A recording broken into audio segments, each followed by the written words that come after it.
like to welcome you to Table Talk with the Center for Holy Land Studies.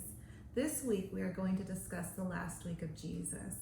And each day I'd like you to join us as we go through one day in the last week leading up to the death and then the resurrection of Jesus. Today we're going to start with the money changers and when Jesus went in and overturned the tables in the temple.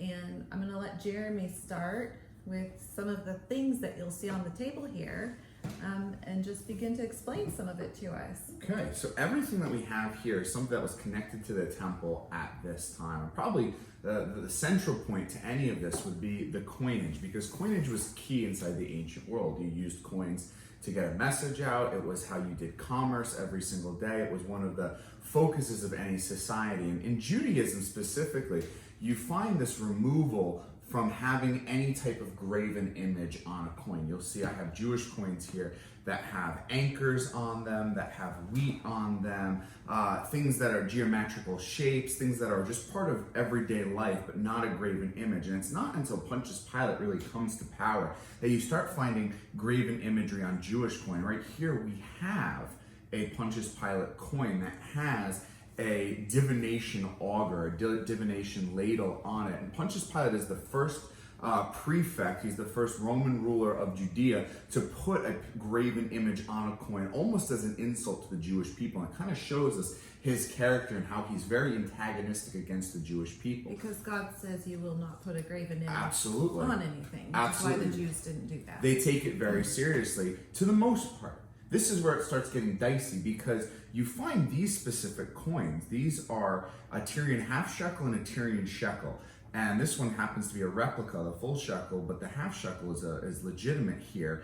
And what we see with these is that these were what was required to pay the temple tax, the annual tax to be able to use the temple if you're a Jewish male, that's an adult. And there's issues with this. The reason why they choose this coin is because it comes from Tyre, which is north of the land of Israel. It's the Phoenician capital, and it is the purest silver inside the region, which means if you melt it down, your silver had the most value because it has the least amount of impurities. If you went to somewhere else, let's say a place like Laodicea in Anatolia, modern day Turkey, their silver was not as pure. And so they require that you paid it, the shekel that you were, the half shekel that you needed to pay the tax in this specific coin. So then would I take these coins to the temple and exchange it for Absolutely. Okay. Absolutely. But there's a key to that, because who's controlling the temple? It's the Sadducees and the priests. And if they're controlling the temple, then therefore they are controlling the exchange rates. Oh. And let's say that it cost 4 or 5 of these Jewish coins normally. They would maybe then make the exchange rate cost 6 or 7, so they could skim a little off the top.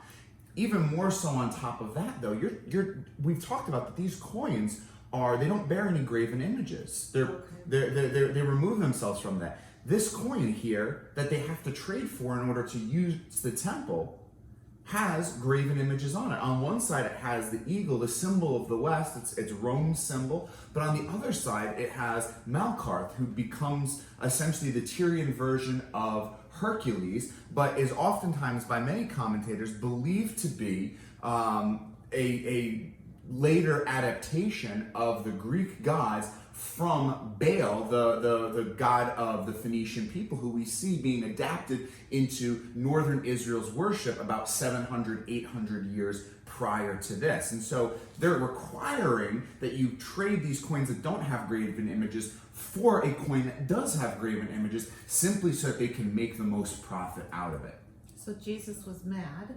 He's mad because they're skimming off the top. For exactly it. In a holy place. Absolutely. They're doing that there, as well as when people are coming down, what are they coming to celebrate in this week that Jesus dies? Passover. And the requirement for Passover for the sacrifice is one unblemished lamb.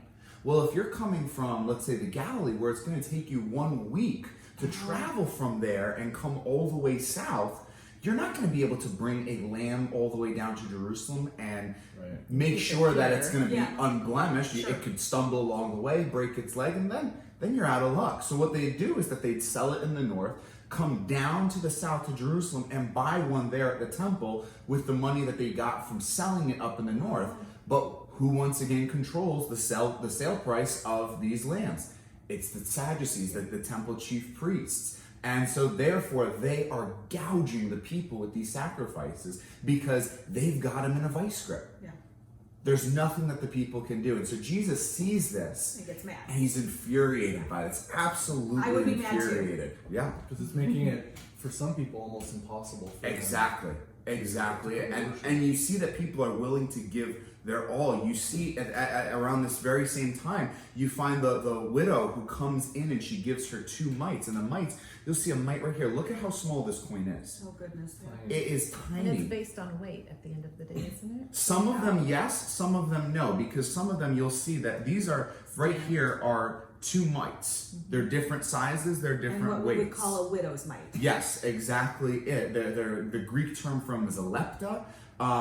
They are, because there is a stamp to it, there is a currency. It's supposedly based around weight, but you do find the give and take, especially with the smaller coinage, completely. Yeah. So it's not as prudent as it is to have these the same weight as it is to have coins like these, the silver coins, because the silver is worth significantly more than this small piece of bronze. But nonetheless, you find her come and give just a couple of these mites, and that's all that she can give. But she feels obligated to give because of it. And Jesus sees this, and he sees that essentially the push that's being, the pressure on these people. It's absolutely phenomenal in a negative sense of what we see the Sadducees and the high priests doing to the everyday person, creating almost a guilt trip to come and give us all your money, when then we sit back and we look at their massive mansions that they had inside Jerusalem, Right. and they did not need it. Yeah. They absolutely did not need it, and it speaks volumes to the character of them. And we look at this specific instance right here, that this is the point when Jesus is in there flipping the tables and pointing out their hypocrisy. This is where they decide to kill him. This is why I think John includes this aspect in the beginning of his book, because he's almost Quentin Tarantinoing it. He's showing the end result beforehand, saying this is what's going to drive them to kill him. Right. Now let's look at the whole story that leads up to it all, Oh, because that's there's it's absolutely so focused on there in the other gospels that this is where they sit back, and this is where specifically the Sadducees, the ones that we know are the ones who kill Jesus, this is where they decide we want to put And this this guy is their down. point where they're like, we're done. He's done. threatening our money. That's it. Right. Yeah, once he's going to start taking our money from us, Exactly. And it leads us into the week it's over. that Exactly. follows. Yeah. Correct.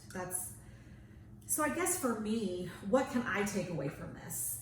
The lesson of the money changers and what Jesus does. What are those practical applications that I can apply to my life regarding the story?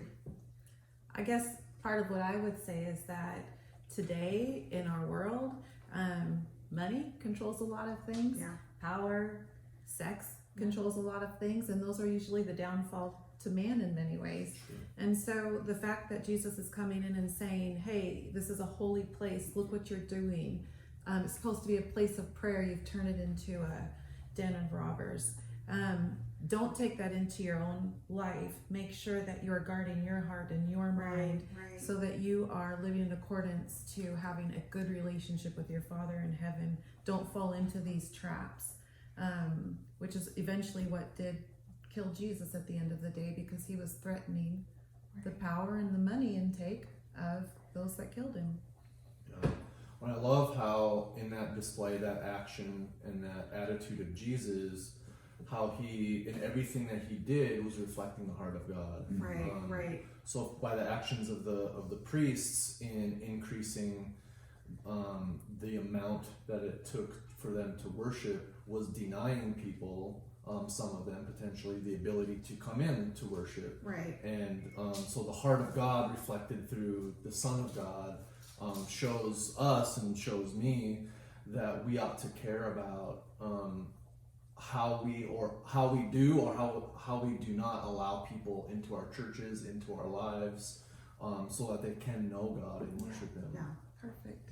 That's awesome. Well, Jeremy, thank you. That was very interesting for me. I'm learning daily the different pieces, the archaeological pieces that are found in, and how that helps me to understand the Bible. So on behalf of CHLS, we encourage you to join us each day. I know I'm learning, and I hope that you will learn along with us. Comment below if you have questions, and we'll see you tomorrow.